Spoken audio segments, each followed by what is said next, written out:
L'ananas est un fruit exotique par excellence. C'est un produit phare qui positionne le Bénin comme un pays stratégique à la fois pour la région ouest-africaine et pour le Centre de commerce international, une agence conjointe de l'Organisation mondiale du commerce et des Nations unies. Les statistiques et chiffres sont assez éloquents. De 2012 à 2014, les exportations béninoises sont passées de 2400 à près de 4000 tonnes. Il faut y ajouter 1000 tonnes d'ananas séchés. C'est plus de 65% de croissance en 3 ans. Comparaison pour nous faire prendre amplement conscience du travail qui est à faire. Voyons les exportations d'autres États africains, tels que la Côte d'Ivoire, 64 000 tonnes, le Ghana, 46 000 tonnes. On est encore loin du compte. 40% de la production béninoise est vendue sur les marchés de la sous-région, Sahel, Nigeria, et 2% est exporté frais par avion vers l'Union européenne. Question. Comment faire du pain de sucre du Bénin un parfait ambassadeur vers les autres nations du monde? Une belle opportunité était offerte au Secrétariat national du cadre intégré renforcé pour accroître sa visibilité et celle de 6 petites et moyennes entreprises lors de la foire de l'indépendance et de l'innovation du Bénin 2016. C'était donc le 29 juin 2016 sur une esplanade intérieure du stade de l'Amitié, Mathieu Kérékou de Cotonou, pleine à craquer, que la cérémonie officielle de lancement de label Ananas, pain de sucre du Bénin, a été ouverte.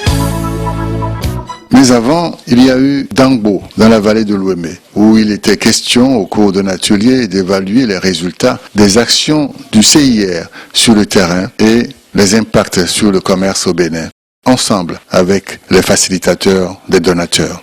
Nous avons essayé de préciser un peu, disons, les actions qu'il faudra mener désormais et passer en revue les recommandations qui ont été, disons, formulées par le passé, voir dans quelle mesure ces recommandations sont prises en compte dans la mise en œuvre du programme pour redresser un peu, disons, le sentier de réalisation des objectifs de ce programme. Les axes qui sont retenus pour la mise en œuvre du programme sont assez pertinents et que les capacités sont de plus en plus en place pour pouvoir réaliser ces perspectives-là. Ici, il a été reconnu la progression des indicateurs de l'EDIC. Mais pour impulser les performances, il faut un plan de suivi adapté. Ce sera ça le déclic pour une présence renforcée sur le marché international. La plateforme des acteurs de la société civile, de par son mandat, est très active dans le contrôle citoyen de l'action publique. Nous sommes très actifs dans la cohérence des politiques, mais surtout dans le suivi citoyen. Nous sommes très attentifs à l'obligation que chacun de ces acteurs a de rendre compte de l'exécution de son mandat dans le cadre de ce projet. En matière de renforcement des capacités productives du Bénin, il y a déjà des signaux visibles. Le projet vient d'être relancé dans tous ses compartiments. Les moyens ont commencé à venir timidement au niveau de la coordination nationale, parce qu'il faut dire que nous sommes quand même dans une démarche assez participative. Tout ce que nous avons convenu ensemble au niveau des différents partenaires que vous avez tout autour de cette table-là, on a commencé à avoir quelques signaux précurseurs de ce qu'un lendemain meilleur attendent les opérateurs économiques en matière de commerce et, comme je vous l'ai dit, en matière de renforcement des capacités productives de nos opérateurs économiques au Bénin. Bonnes impressions quant à l'importance du Comité national de pilotage, structure centrale pour que le commerce devienne un instrument de développement au Bénin. Il faut à présent élaborer d'autres projets de catégorie 2. Un projet n'a de sens que s'il est évalué régulièrement et que si les orientations qui collent avec la vision du développement de notre pays sont respectées. Et je crois que la mission du comité, ce que nous sommes en train de faire ce matin, c'est de voir comment est-ce que le projet est mis en œuvre et est-ce que la performance est satisfaisante, est-ce que nous respectons les conditions, les orientations du gouvernement en matière de commerce dans notre pays. La finalité est de faire en sorte que le commerce devienne un élément important de développement, de réduction de la pauvreté et qui soit pris en compte au niveau de toutes les politiques de développement sectorielles. Euloge Hongbo, coordonnateur du cadre intégré renforcé, est on ne peut plus clair. Il faudra intégrer les DIC aux divers plans de développement. Cet atelier vient à point nommé, affirme-t-il, pour le gouvernement du Nouveau Départ qui est en train de finaliser, en vue de son adoption, son programme d'action pour 5 ans. Pour que le commerce puisse jouer pleinement son rôle, il faudrait forcément que les actions contenues dans la matrice d'action de l'EDIC soient intégrées dans notre plan stratégique de réduction de la pauvreté. Et c'est ce cadre qui permet au gouvernement de négocier avec les partenaires au développement en termes de mobilisation de ressources. Donc l'atelier que nous venons de faire ce matin n'est que le prélude même pour les ateliers à venir. Et cet atelier nous a permis de comprendre, de savoir comment communiquer avec les parties prenantes à ce processus d'intégration du commerce. Et nous avons tiré de très bonnes leçons. Et même les responsables clés du gouvernement qui étaient là ont compris leur rôle dans l'intégration du commerce, dans la stratégie de réduction de la pauvreté du pays. Ces ateliers permettent, à n'en point douter, de fixer les orientations à travers des séances d'expérimentation pratique. En 2007 et en 2008, 3 zones d'activité telles que Ganvier, Ouida et Abomey avaient servi de cadre à des séries de formations sur la lutte contre la hyacinthe d'eau. Que faire pour soulager les populations dont toutes les voies d'accès avaient été jonchées de jacinthe d'eau? Quelles solutions trouver afin de réduire un taux endémique de pauvreté en imprimant une dynamique, si petite soit-elle, au tourisme et à des activités génératrices de revenus? Des expériences comme celle d'un pays tel que le Cambodge ont été fort utiles. Nous avions 3 volets de formation. Le premier volet, c'est d'abord la formation pour le tressage. Deuxième volet de la formation, c'est comment il faut faire le marketing.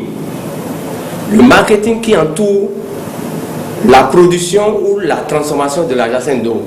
Comment le système d'écoulement de produits se fait. Comment les commandes sont recueillies. Comment il faut satisfaire la clientèle. Et quels sont les dispositifs pour veiller à la qualité des produits finis par les femmes. Troisième volet, comment intégrer le système d'écoulement dans l'écotourisme.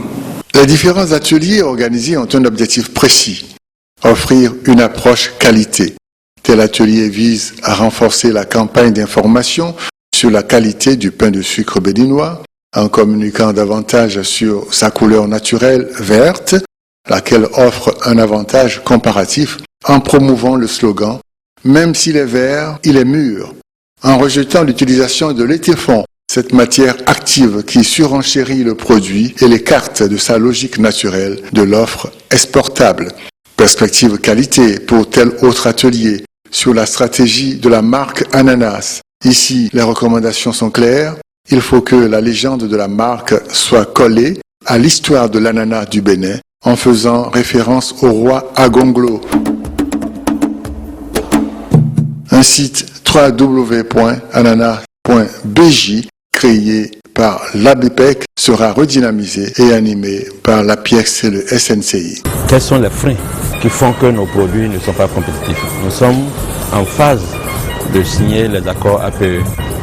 Nous devons réfléchir pour savoir quels sont les produits que nous allons positionner maintenant à l'international pour que, avec le cadre intégré renforcé, nous puissions obtenir des résultats. Un énième atelier de restitution des travaux de l'étude sur l'évaluation de la compétitivité des produits béninois sur le marché nigérian s'est déroulé à l'Infosec. Les recommandations mettent en exergue la définition d'une politique stratégique en matière commerciale, laquelle nécessite une bonne compréhension de la problématique prioritaire commerce du Bénin avec le Nigeria et une maîtrise des indicateurs d'évaluation ou de distorsion des deux marchés, Bénin et Nigeria.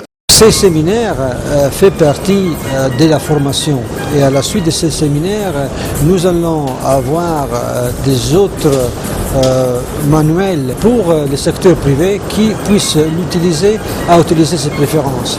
Ces manuels seront couturés sur le Bénin et ils contiendront toutes les informations nécessaires pour utiliser ces préférences commerciales et aussi les préférences commerciales qui ressortent de l'accord de partenariat économique avec l'Union européenne qui pourrait être un véritable atout s'il est bien utilisé pour le démarrage des exportations béninoises, pas seulement vers l'Union européenne, mais au marché national, donc le plus grand voisin qui c'est le Nigeria. Saisissant l'opportunité du séjour au Bénin de la directrice exécutive du Centre du commerce international, les autorités béninoises ont tenu à évoquer une expérience qui marche avec succès, celle de l'ananas Bénin plein de sucre. Il s'agit maintenant de monter en valeur, améliorer la qualité, labelliser les produits. On va labelliser un produit phare dans les exportations du Bénin appelé ananas, de manière à ce que les producteurs béninois puissent capturer une partie plus importante de la rente de l'exportation.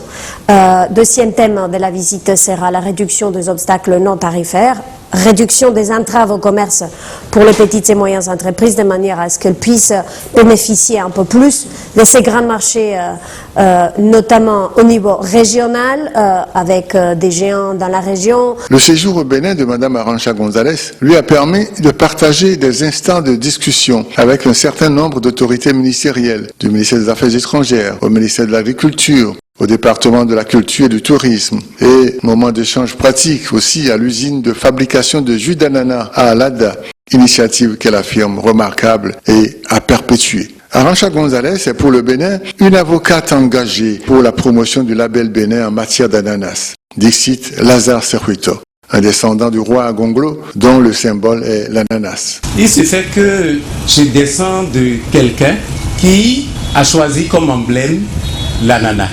C'est le roi Agonglo. Et ça fait que quand moi je vois l'ananas, je considère que c'est un fruit royal. Le nom originel de l'ananas en fond, c'est Agon. Pas Agon, Agon. Avec une langue à ton, c'est très difficile.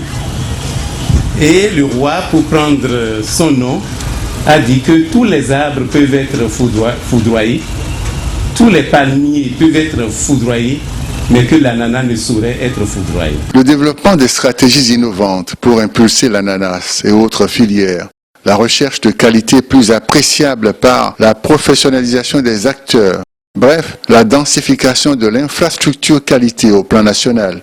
Voilà les bonnes perspectives évoquées par le ministre de l'Agriculture, de l'Élevage et de la Pêche. Delphin Koudandé énonce des chiffres et statistiques. Le secteur agricole, c'est 32,5% de contribution au produit intérieur brut, 75 à 90% de contribution aux recettes d'exportation, c'est 15% des recettes de l'État. Et c'est un secteur qui emploie 70% de la population active. L'ananas fait partie des 13 filières porteuses et prioritaires retenues sur la base de leur contribution à la sécurité alimentaire et nutritionnelle, maïs, riz, manioc, poisson, viande, culture maraîchère, igname, ou à leur apport aux recettes d'exportation, coton, ananas, anacarde, queue, palmier à huile. L'objectif visé par la formulation de ce label ananas du Bénin est de permettre une libre et un meilleur accès au marché de l'ananas dans l'espace CEDEAO et de l'Union européenne. Nous partageons cette vision d'ancrer le Bénin dans un commerce international à haute valeur ajoutée, affirme la directrice exécutive du Centre du commerce international. Il s'agira pour le Bénin de passer de l'agriculture de subsistance à l'agro-industrie en ayant son identité, en vendant sa culture et son label, contenu tout cela dans un ananas spécial. Toute cette nature dans un ananas leur dit que c'est une ananas spéciale. Alors j'ai deux messages pour vous, simples. Première, ces slogans, cette marque que nous lançons aujourd'hui ne sera pas soutenue que si derrière il y a une vraie démarche de qualité. Si on ne fait pas attention à la qualité, la marque ne voudra pas. Les labels, la labellisation a une valeur pourvu que les produits derrière suivent la qualité. Pour cela, encore une fois, c'est toute la filière qui doit travailler ensemble. Donc, labellisation va de pair avec qualité.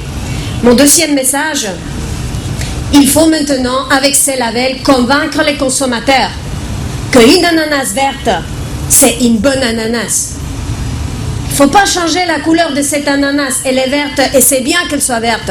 C'est parce qu'elle est différente qu'elle sera appréciée dans les marchés. Mais il faut convaincre les consommateurs, il faut convaincre celles et ceux qui vont l'acheter que ça vaut la peine. Donc c'est un effort de marketing qu'il va falloir faire de manière à ce que ces produits de qualité à plus haute valeur ajoutée puissent permettre aux agriculteurs et aux participants dans la chaîne de valeur de l'ananas béninoise à capturer une rente plus importante.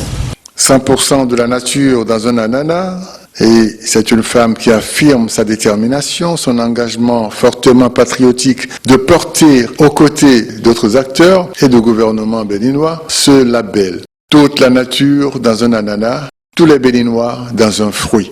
La femme, n'est-ce pas la vie, n'est-ce pas la croissance, le développement et le bien-être collectif?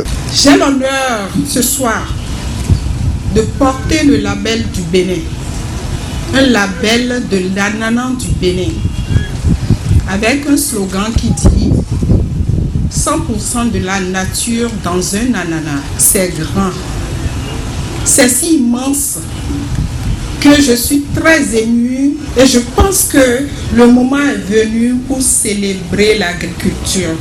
Parce que en ce moment, l'ananas du Bénin sur le marché européen connaît actuellement quelques difficultés par rapport à l'utilisation de produits qu'on appelle les téflons.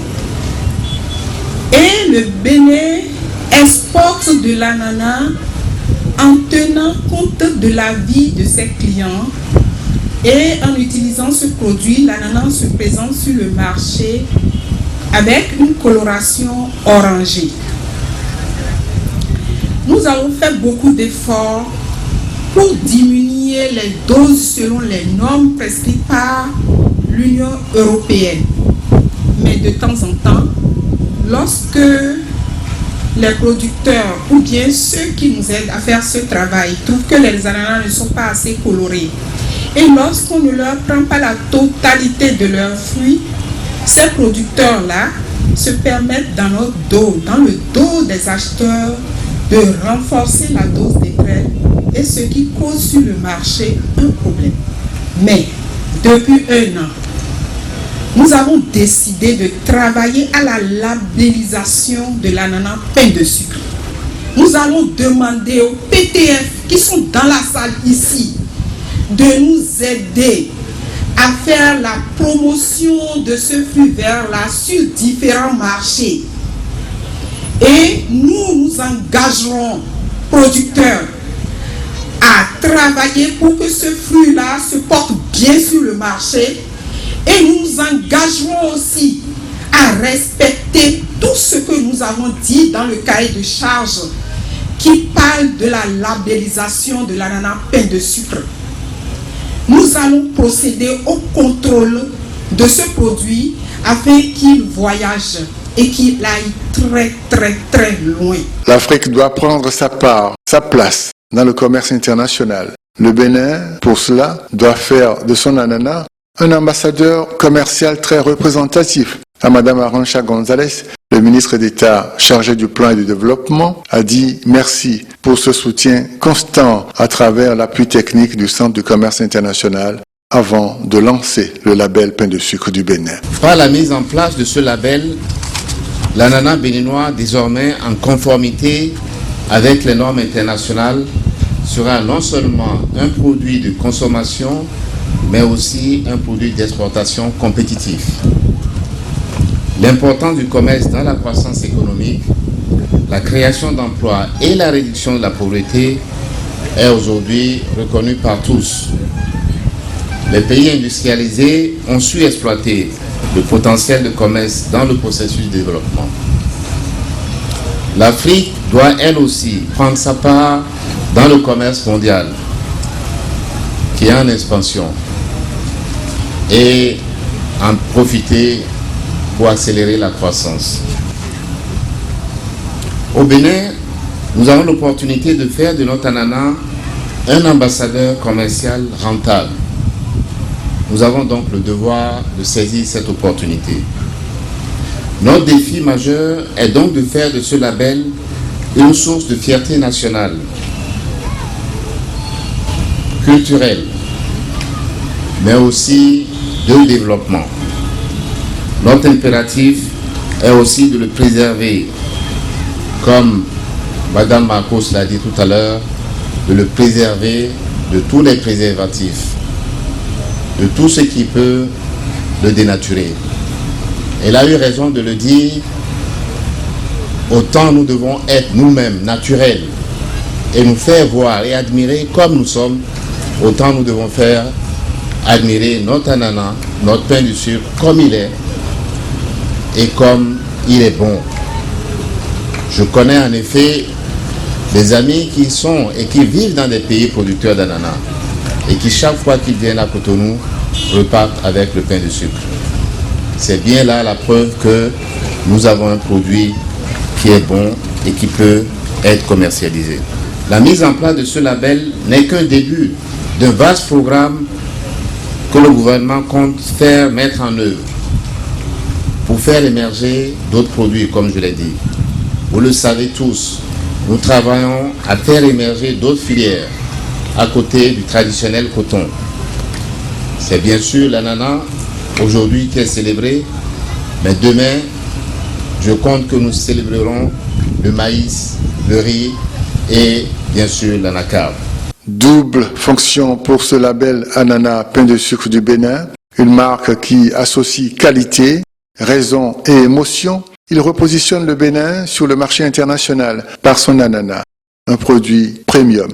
Il garantit une sécurité d'achat pour la clientèle en répondant à un cahier de charges clair et précis, convenu entre les divers acteurs, impliquant au départ des contrôles de qualité pour tous les exportateurs arborant son logo. Un pain de sucre, ambassadeur du savoir-faire national et de l'agriculture béninoise. Nous avons lancé à Cotonou un label pour l'ananas du Bénin, un label qui fait partie de cette démarche d'amélioration de la valeur ajoutée d'un produit de l'agriculture béninoise qui est l'ananas, un produit dont on veut faire en sorte que les producteurs capturent une partie plus importante de la vente de l'ananas par la labellisation. Les labels ananas du Bénin, c'est toute la nature dans un ananas qu'on veut désormais utiliser pour placer les produits de l'agriculture béninoise dans les marchés internationaux.